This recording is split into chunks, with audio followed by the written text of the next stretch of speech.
കുട്ടികളുടെ ഒരു ക്യാമ്പിൽ കഴിഞ്ഞ ദിവസം ചെന്ന് കുറച്ച് നേരം അവരുമായിട്ട് സ്പെൻഡ് ചെയ്തപ്പോൾ പ്രധാനമായിട്ട് ഞാൻ മനസ്സിലാക്കാൻ ആഗ്രഹിക്കുന്ന ഒരു കാര്യം, കുട്ടികളെല്ലാം അവർക്കെപ്പോഴും എൻ്റർടൈൻമെൻറ്റ് വേണം, അവർക്കെപ്പോഴും വിജയം വേണം, അവർക്കെപ്പോഴും സന്തോഷം വേണം, എപ്പോഴും പോസിറ്റീവായിട്ടുള്ള ഔട്ട്കം മാത്രം വരണം, ഇങ്ങനെയൊക്കെ ആഗ്രഹിക്കുന്ന കുട്ടികളാണ്. പക്ഷേ അത് ലോകത്തിലൊരു യാഥാർത്ഥ്യമല്ല എന്ന് മനസ്സിലാക്കിക്കൊണ്ട് തന്നെ ഞങ്ങളെപ്പോലുള്ള ട്രെയിനേഴ്സ്, പ്രത്യേകിച്ച് ഞങ്ങളൊക്കെ പ്രധാനമായിട്ടും അവർക്ക് കൊടുക്കാൻ ആഗ്രഹിക്കുന്നത്, it's not about always entertainment and always happiness. പലപ്പോഴും നമുക്ക് ഫെയിലിയേഴ്സ് ഉണ്ടാവും, ചില സ്ഥലത്തൊക്കെ നമ്മൾ ഭയങ്കര റെസ്പോൺസിബിൾ ആകണം, ചില സമയത്ത് വളരെ പേഷ്യൻ്റ് ആവണം, ചില സമയത്ത് നമുക്ക് ഒരുപാട് ടോളറൻസ് ആവശ്യമാണ്, ചില സമയത്ത് നമ്മളൊരു റിവേഴ്സ് സിറ്റുവേഷനിലായിരിക്കും. അവിടെ നിന്നൊക്കെ എങ്ങനെയാണ്, ചിലയിടത്തൊക്കെ നമുക്ക് റിജക്ഷൻസ് ഉണ്ടാവും. അപ്പം എല്ലാ സമയവും ഒരു എൻ്റർടൈൻമെൻറ്റും ഹാപ്പിനെസ്സും അല്ല എന്ന് കുട്ടികൾ അറിയാനും കുട്ടികൾക്ക് ട്രെയിൻ ചെയ്യുന്ന സമയത്തൊക്കെ നമ്മൾ മനസ്സിലാക്കി കൊടുക്കേണ്ട ഒരു കാര്യമാണ്. വീടുകളിലും ഇത് വളരെ ആവശ്യമായൊരു കാര്യമാണ്.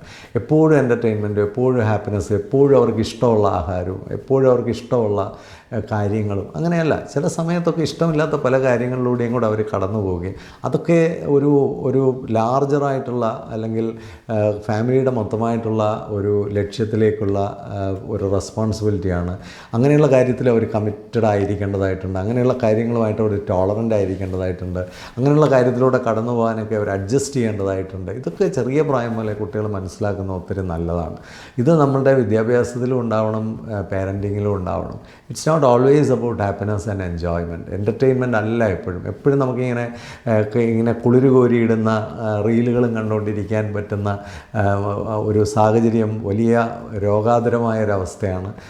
പലതരത്തിലുള്ള സാഹചര്യങ്ങളിലൂടെ നമ്മൾ കുട്ടികളെ കടത്തിവിടാനും അവരെ ഓർഗനൈസ് ചെയ്തെടുക്കാനും സ്ട്രെങ്തൻ ചെയ്തെടുക്കാനും അവരെ പവർഫുള്ളാക്കി എടുക്കാനും ശ്രമിക്കണം. ഇതെല്ലാം കൂടെ കിട്ടുമ്പോഴാണ് ഒരു മനുഷ്യൻ ശക്തനായി മാറുന്നത്.